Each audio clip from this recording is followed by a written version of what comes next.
Mitra bisnis, kembali beredar rumor akan mergernya Goto dengan Grab. Kabarnya merger itu dilakukan untuk meningkatkan kinerja bisnis transportasi dan pengantaran makanan bagi Grab dan Goto. Dan untuk membicarakannya lebih lanjut, saat ini kami telah tersambung dengan Senior Research Associate Indonesia Financial Group, Ibrahim Khalilul Rahman dalam Topic of the Day, Pas FM. Baik Pak Ibrahim, sebenarnya apa yang perlu dicermati dari rumor bergabungnya Goto dan Grab ini Pak?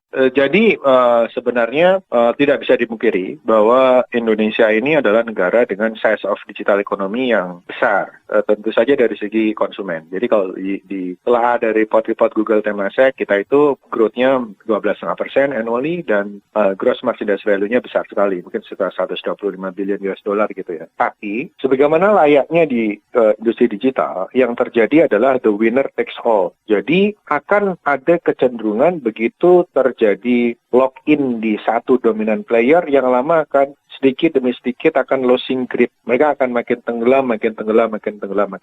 Nah, itu kemudian yang menurut saya disadari oleh duopoli ini, baik antara Grab maupun Gojek in this regard GoTo. Mereka kan saling menunggu gitu ya, dan instead of masing-masing losing atau effortnya terlalu besar untuk meng-acquire pasar, mereka membeli untuk merger. Nah, mungkinkah ini terjadi? Mungkin banget, karena dulu Gojek dan Tokopedia juga membantah, akhirnya kawin juga kan.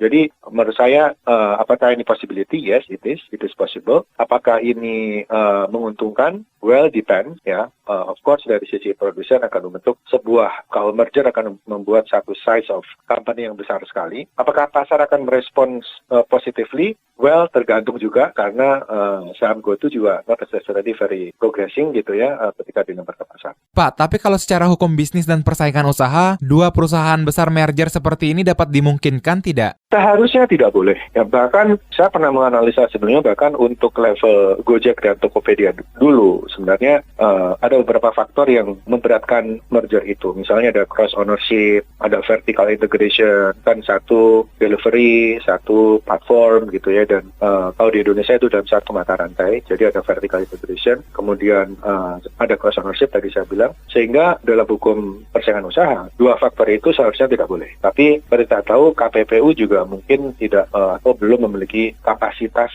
sebagaimana kalau kita di luar negeri, seperti di US kan ada regulatory authority yang memang fokus di digital, seperti FCC, atau di Inggris ada Ofcom, atau di Eropa ada BEREC, di Swedia ada PTS, di Thailand ada NBTC. Di Indonesia nggak ada. Di Indonesia independent regulator di digital, teknologi, inovasi, komunikasi itu tidak ada. Jadi vakan posisinya. Artinya akan dikembalikan generik ke KPPU yang secara subject matter ya kadang-kadang tidak selalu dan memang tidak mungkin paham di semua lini sektor gitu. Jadi kalau pertanyaannya sebenarnya secara hukum bagaimana, setahu saya tidak boleh karena ada cross ownership, ada vertical integration misalnya, dan kalau GoTo plus Grab berarti ada horizontal integration karena antara Grab dan Gojek itu elastisitas silangnya itu complementary gitu ya. Jadi substitutif, artinya dua barang yang sama. Itu yang mungkin harus diperhatikan karena at the end of the day merger atau akuisisi ini akan berdampak pada konsumen ya. Harus ada hitungan welfare analisisnya, ada hitungan debt weight loss-nya, siapa yang untung, siapa yang rugi, dan bagaimana perekonomian secara umum akan mendapatkan impact dari adanya merger ini gitu. Not necessarily always bad, tapi harus diwaspadai oleh regulatory authority.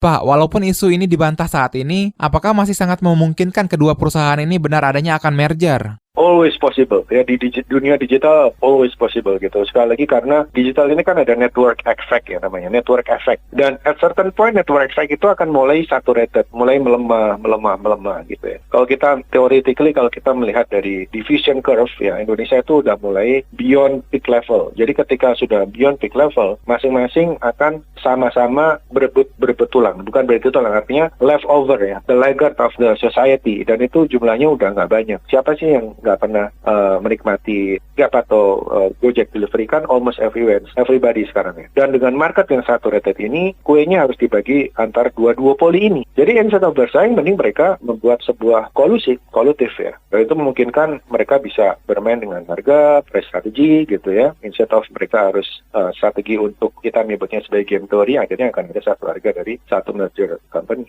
Demikian Senior Research Associate Indonesia Financial Group, Ibrahim Khalilul Rahman dalam Topic of the Day, Pas FM. Saya Ari Yudhistira.